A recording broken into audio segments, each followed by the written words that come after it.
Lan batik. Ojo lali senengane keluarga lho, Bu. Ayam goreng Nyonya Suharti, gedong kuning toh? Nek kuwi kudu, Pak.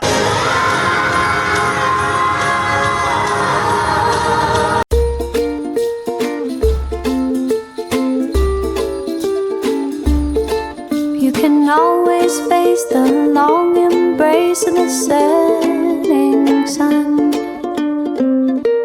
Taste its warmth on your skin. One last exhale of a big ordeal.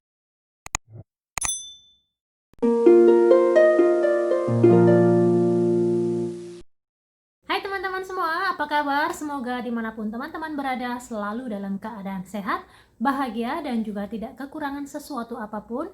Dan yang terpenting, jangan lupa untuk selalu be happy, be healthy, be you, and be original.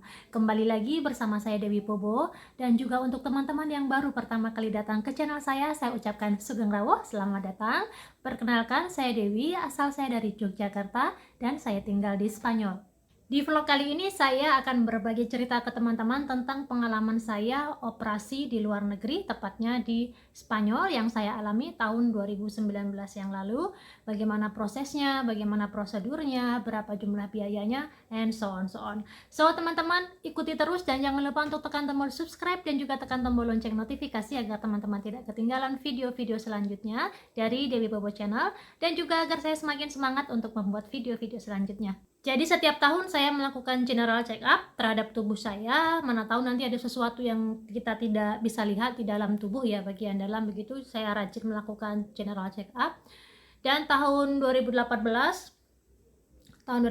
akhir itu saya melakukan general check up, dan di situ dokter bilang ada sesuatu yang tidak biasa di dalam tubuh saya.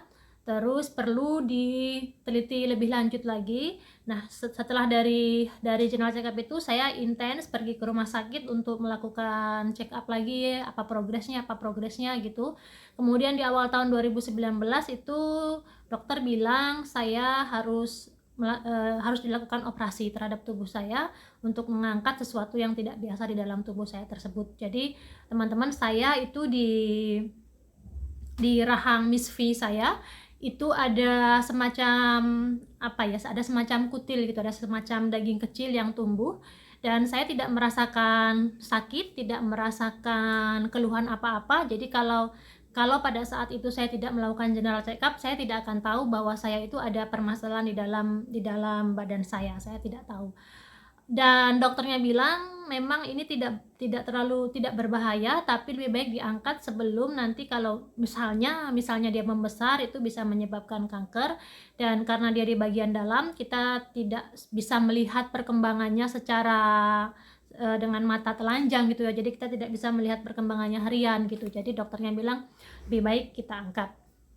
Jadi waktu itu untuk dokternya bilang kalau misalnya bisa di bulan Mei operasi, tapi saya bilang karena Juni, Juli, Agustus, dan sampai pertengahan September itu saya selalu pindah kota di summer house.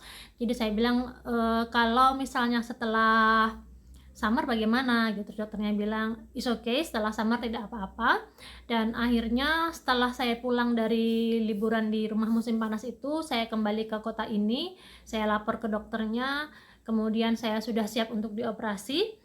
Lalu dokternya menyiapkan segala dokumen, saya harus tes darah, kemudian tes urin dan segala macamnya untuk melihat sampel-sampel yang saya nggak tahu apa aja gitu ya. Kemudian saya harus ke kantor asuransi yang mengcover saya untuk minta persetujuan bahwa saya akan melakukan operasi, untuk memastikan bahwa operasi saya itu di cover oleh asuransi.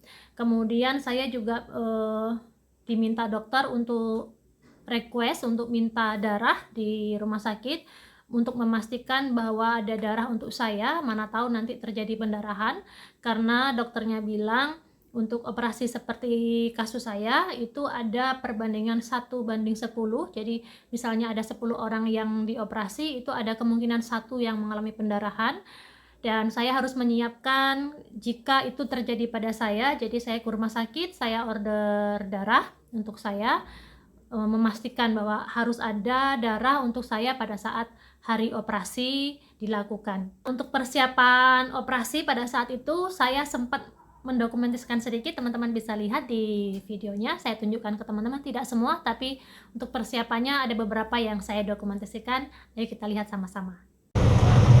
Ini saya sama suami mau ke tempat asuransi, mau minta stempel untuk persetujuan. Kita mau order darah di rumah sakit, order darah untuk saya, mau order darah dulu. Selamat pagi teman-teman, ini saya mau ke asuransi, mau minta approve karena saya mau operasi tanggal 16 nanti, dan saya mau minta cap dari asuransi biar karena asuransinya cover semua ya. Saya masuk rumah sakit private hospital ya, di rumah sakit swasta. Saya masuk ke sana, kemudian saya check in, istirahat sebentar. Ada juga videonya, kita lihat aja videonya waktu saya masuk ke rumah sakit ya. Jam 7:30 pagi teman-teman, dan masih gelap. Today is the day. Today is the day. Today is the day. Selamat pagi. Selamat pagi. Kami ini berjalan mau ke rumah sakit teman-teman. Hari ini adalah hari saya mau operasi. Mudah-mudahan semua berjalan lancar ya. It's still dark until 8 in the morning. 8. Ya. Mataharinya, sunrise-nya muncul jam 8. 8:35. Jam 8 lebih ya, sampai setengah 9 pagi nanti mataharinya baru keluar. Jadi ini masih gelap gulita, terangnya karena lampu. Sudah sampai teman-teman. Bismillahirrahmanirrahim di rumah sakitnya.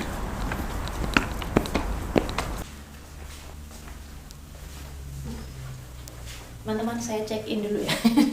Check in di rumah sakit. Ini kamar yang akan saya pakai teman-teman sampai insya Allah cuman semalam ya.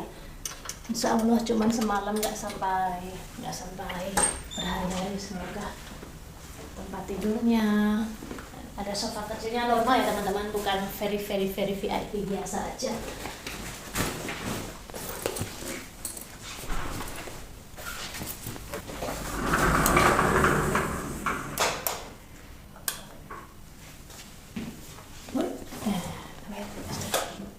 Ini kamar mandinya, ini untuk toilet, ini untuk membersihkan kaki atau untuk membersihkan pantat setelah mau air besar. Dan ini untuk showernya. It's like hotel ya teman-teman. Dan ini kidsnya, ada untuk mandi segala macam, sisir ada di sini. Sudah dipasang infus teman-teman? Belum sih, baru jarumnya aja. Tadi cari vennya susah ya tuh, karena otot-otot saya itu kecil. Sekarang persiapan, sebentar lagi mungkin sekitar 15 menit lagi saya masuk ruang operasi. Teman-teman, operasinya udah selesai. Lama ya, tadi masuk jam 9 sampai sekarang jam 12.30, 3 jam setengah. Semuanya lancar. Cuman sekarang kaki saya belum bisa digerakkan karena anestesi ya, mungkin sebentar lagi. Anestesinya udah nggak berfungsi teman-teman. Jadi sekarang saya merasakan sakit yang di bekas operasinya. Makan dulu ya.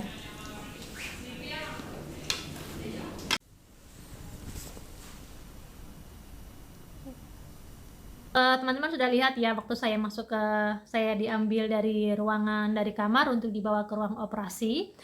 Kemudian itu operasinya sekitar jam 9 pagi dilakukan. Saya dibawa masuk lagi ke kamar. Kemudian dokternya bilang hari berikutnya saya sudah bisa pulang karena operasinya adalah operasi kecil. Jadi hari itu setelah operasi saya di kamar ya, karena belum bisa bergerak sama sekali. Singkat ceritanya, next day-nya itu dokternya mau ambil, karena tidak dijahit ya teman-teman. Jadi bekas operasinya itu dikasih semacam gel gitu, semacam apa ya, perban gel gitu untuk menghentikan darahnya. Kemudian next day-nya sebelum saya pulang, sebelum saya pulang itu mau diambil, yang untuk menghentikan darahnya itu mau diambil. Itu setelah saya sarapan, kalau nggak salah sekitar jam 10 pagi. Dokternya masuk ke ruangan saya untuk mengambil perban yang untuk menghentikan darah saya itu. Dan karena operasinya bukan di perut ya teman-teman, jadi operasinya itu dari lubang misfi saya. Jadi diambil gitu, karena panjang sekali, saya nggak tahu berapa meter, diambil gitu. Dan waktu itu ada darah yang keluar. Kemudian dokternya bilang itu normal, itu mungkin dari darah yang kemarin yang sempat mampet, mungkin itu darahnya keluar sekarang gitu. Saya merasakan bahwa darahnya nggak berhenti gitu. Saya merasakan seperti ada darah yang ngalir terus dari lubang V saya. Dan saya merasakan darahnya itu bukan darah yang sedikit, jadi keluarnya tuh bul gitu, besar-besar gitu teman-teman, kayak bola-bola kasti gitu loh, besar-besar gitu. Dan waktu itu saya merasakan agak berkunang-kunang.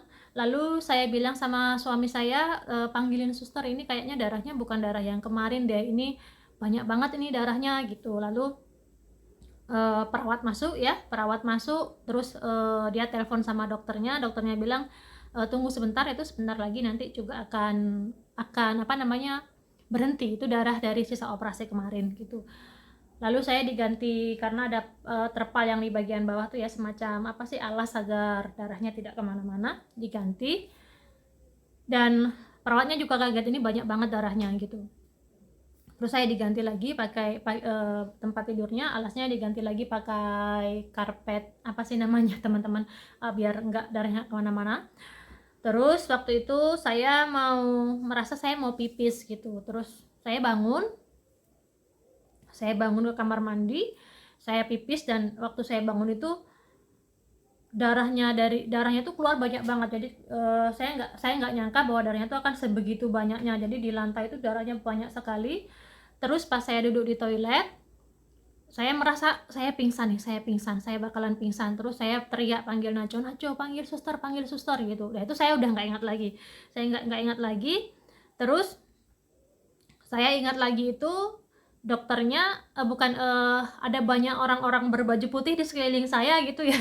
Saya pikir saya meninggal, katanya kan kalau orang meninggal merasa seperti banyak malaikat di sekitarnya gitu. Tapi ternyata enggak, itu suster-suster sama perawat-perawat yang ada di sana itu dia mengangkat saya dari toilet ke tempat tidur lagi. Terus saya dibawa lagi ke ruang operasi lagi. Dan ternyata benar bahwa darah yang keluar itu bukan darah yang kemarin dari operasi, tapi itu darah segar. Jadi yang kemarin ditutup pakai perban itu ternyata dia nggak mampet, ternyata dia keluar terus darahnya gitu. Saya dibawa lagi ke ruang operasi dan saya dibius lagi teman-teman. Saya dibius lagi, saya terjadi ada pendarahan ya. Jadi benar yang dokter bilang, dari 10 kasus itu ada 1 yang mengalami pendarahan, dan itu terjadi pada saya. Saya masuk ke ruang operasi lagi, dibius lagi, dan akhirnya diputuskan dijahit gitu. Awalnya tidak akan dijahit karena operasi kecil, dan ternyata itu harus dijahit karena saya mengalami pendarahan. Saya masuk ruang operasi lagi, saya dijahit lagi, dan akhirnya saya yang rencananya itu sudah bisa pulang, saya nggak bisa pulang. Saya stay lagi di rumah sakit sampai dengan 3 hari, dan itu saya diinfus ya, muka saya sampai bengkak-bengkak karena cairan infus. Saya mungkin ada naik sekitar nggak tahu 3 atau 4 kilo.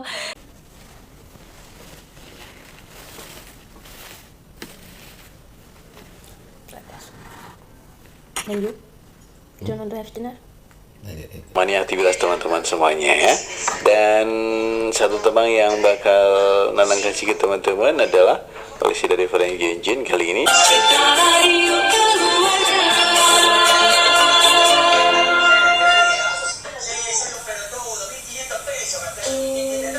Sang mohoyoki sawosnya smeti. Wis kae anak Dewi kon gawake spray lan batik. Ojo lali senengane keluarga lho Bu. Ayam goreng Nyonya Suharti gedong kuning toh, nek kuwi kudu. 3 hari saya belajar untuk berdiri, saya bisa. Kemudian saya jalan-jalan, saya bisa ya. Kemudian saya boleh pulang, dan waktu pulang itu karena ini pengalaman saya pertama dan juga pengalaman suami saya, karena kita tidak pernah ada operasi sebelumnya, terutama saya ya. Pulang itu saya pikir suami saya harus menyelesaikan administrasi dan sebagainya, dan ternyata enggak. Jadi waktu pulang itu saya tinggal bilang bye-bye sama suster-susternya, sama perawatnya dan yang jaga di situ. Saya tidak ditanya apapun, dan suami saya juga tidak ditanya apapun. Jadi waktu masuk itu saya hanya menyerahkan kartu identitas saya, KTP, mungkin KTP ya namanya ya, tapi karena saya bukan warga negara tetap, jadi KTP izin tinggal saya di sini. Kemudian setelah itu saya juga nyerahin asuransi saya, kartu asuransi, jadi 2 itu. Kemudian itu waktu masuk ya teman-teman, 2 itu. Lalu saya nggak isi form apa-apa, jadi mereka yang isi formnya, kemudian kartunya dikembalikan, sudah itu saja. Dan waktu saya check out dari rumah sakit, saya tidak ditanya macam-macam, saya tidak ditanya biaya administrasi, tidak ada tanda tangan dan sebagainya, saya langsung pulang saja.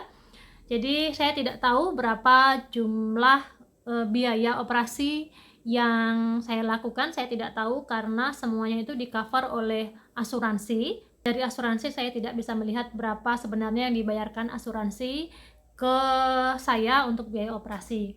Suami saya bilang kalau di Spanyol asuransi itu bekerja sama dengan pihak-pihak kesehatan, rumah sakit atau apapun lah yang di cover. Misalnya kalau orang sakit kan ke rumah sakit, misalnya kalau asuransi rumah itu berarti nanti yang kerjasamanya sama, misalnya sama perusahaan bangunan dan sebagainya gitu. Jadi mereka itu semacam ada semacam kerjasama dengan biaya yang berbeda. Jadi mungkin rate-nya lebih rendah dibanding dengan kalau orang publik, maksudnya orang umum yang tidak memiliki asuransi gitu. Kalau misalnya saya tidak di cover asuransi, berapa kira-kira biaya operasi seperti yang saya lakukan? Itu saya tidak tahu pastinya. Cuman kalau di Spanyol itu semuanya kan gratis ya teman-teman, maksudnya gratis itu tidak semua di cover, tidak, tapi ada beberapa hal yang untuk penyakit umum itu gratis, tapi kalau misalnya yang dia itu sifatnya spesial gitu kita bayar. Misalnya kalau kita demam ke rumah sakit itu obatnya gratis. Cuman kalau misalnya mau benerin gigi atau misalnya mau benerin mata, itu kita mengeluarkan uang untuk biaya itu. Nah, sementara kalau untuk operasi saya itu mungkin sekitar ya, mungkin sekitar antara 800 sampai dengan 2000 euro. Kalau dirupiahkan ya mungkin sekitar 15 sampai 40-an juta mungkin ya. Cuman karena saya di cover oleh asuransi, jadi saya tidak tahu kenapa saya bisa mengasumsikan harganya kurang lebih segitu. Karena kalau misalnya untuk penyakit yang spesial kita periksa ke dokter, sekali periksa itu kurang lebih biayanya 50 euro ya, atau sekitar 800 sampai dengan 1 juta untuk sekali visit untuk konsultasi. Nah itu apalagi yang saya yang operasi 2 kali ya, maksudnya tindakannya saya 2 kali, kemudian saya totalnya 4 malam di rumah sakit dan segala treatmentnya ya, itu jadi saya asumsikan harganya mungkin sekitar segitu kurang lebih. Dan itu saya juga tanya karena keluarga saya ada beberapa yang di sini yang dokter juga, mereka juga bilang ya mungkin sekitar antara 800 sampai dengan 2000 euro. Karena saya juga tidak masuk ke ruang yang very VIP, tidak masuk ke ruang yang presiden room ya, presiden suite dan sebagainya, saya masuk di ruang yang biasa gitu. Jadi mungkin sekitar segitu, standarnya mungkin sekitar 800 sampai dengan 2000 euro. Lalu saya pulang ke rumah, saya recovery di rumah, saya masih belum bisa kemana-mana. Kalau keluar rumah saya masih harus didorong pakai kursi roda sama suami saya. Sebenarnya kalau saya tidak melakukan general check up, saya tidak tahu bahwa ada permasalahan di dalam tubuh saya. Jadi semakin kita sering check up itu semakin ketahuan kalau misalnya ada yang tidak benar dengan tubuh saya. Dan alhamdulillah sekarang semuanya sudah baik. Saya masih kontrol sampai sekarang, setiap 3 bulan sekali. Sekarang saya masih kontrol untuk melihat perkembangannya apakah sudah membaik atau belum, dan mudah-mudahan tidak ada apa-apa lagi. Itulah manfaat dari kita sering rajin cek ada apa dengan badan kita. Jadi kalau ada sesuatu yang tidak benar gitu bisa cepat ditanggulangi sebelum menjadi bahaya dan membahayakan tubuh kita. Saya tidak tahu kalau di Indonesia, karena di Indonesia saya ada asuransi cuman saya tidak pernah pakai. Saya tidak tahu bagaimana prosedurnya, apakah nanti ada reimburse dana, kita bayar dulu nanti diganti asuransi, atau semuanya langsung di cover asuransi. Saya tidak punya pengalaman seperti itu. Saya punya pengalaman itu pakai Askes, dulu namanya Askes ya, bukan BPJS, karena orang tua saya pegawai negeri. Jadi kalau dulu Askes itu ada kita bayar dulu, kemudian reimburse, kemudian ada juga mana yang di cover oleh Askes, kemudian mana yang harus bayar sendiri. Karena dulu saya juga sempat di Indonesia, waktu saya masih punya hak untuk memakai Askes dari ibu, itu saya juga pernah mengalami kecelakaan juga di rumah sakit, dan itu ada dari Askes dibayar sekian, kemudian dari uang pribadi dibayar sekian gitu. Cuman kalau di sini pengalaman saya tidak tahu sama sekali, dan saya tidak mengeluarkan uang sama sekali, sepeser pun saya tidak mengeluarkan uang, karena itu semuanya di cover oleh asuransi, termasuk sampai dengan sekarang yang saya cek setiap 3 bulan sekali itu asuransinya juga mengcover. Jadi saya tidak tahu berapa total biayanya, bisa jadi pokoknya sekali visit itu antara 50 sampai dengan 100 euro untuk visit dokternya. Cuman alhamdulillah saya tidak mengeluarkan uang. Saya mengeluarkan uang karena saya bayar asuransinya per bulan, cuman tidak serta-merta pada saat itu saya mengeluarkan uang banyak untuk membayar. Oh ya, waktu itu Matilde itu ada perform di sekolahnya, jadi rencananya setelah operasi istirahat 2 hari di rumah, kemudian saya bisa melihat Matilde pentas di sekolahnya. Tapi ternyata saya pendarahan, saya tidak bisa pulang waktu itu, jadinya yang melihat Matilde pentas performnya itu suami, dan saya nggak bisa menemani Matilde. Agak sedih juga karena saya sudah bilang sama Matilde, nanti mama selesai operasi nanti mama lihat Matilde pentasnya, tapi ternyata saya nggak bisa lihat. Dan waktu saya operasi itu suami saya selalu menjaga saya 24 jam kecuali saat dia harus lihat Matilde pentas itu ya, nemani Matilde pentas.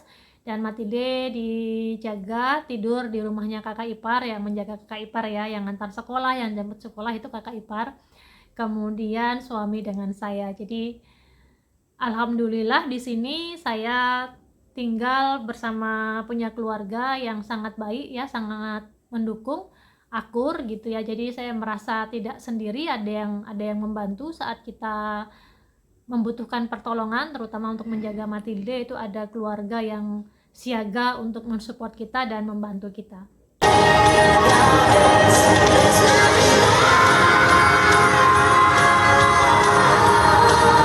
Jadi begitu teman-teman cerita saya hari ini, mudah-mudahan memberikan inspirasi, dan kalaupun ada yang jelek-jelek tidak usah dibawa, tinggalkan saja di sini ya. Mudah-mudahan juga semua teman-teman sehat. Jangan lupa untuk selalu cek kesehatan agar kita tahu kalau misalnya ada sesuatu dalam tubuh kita sebelum itu menjadi mara bahaya untuk diri kita sendiri. Lebih baik menanggulangi daripada mengobati ya teman-teman.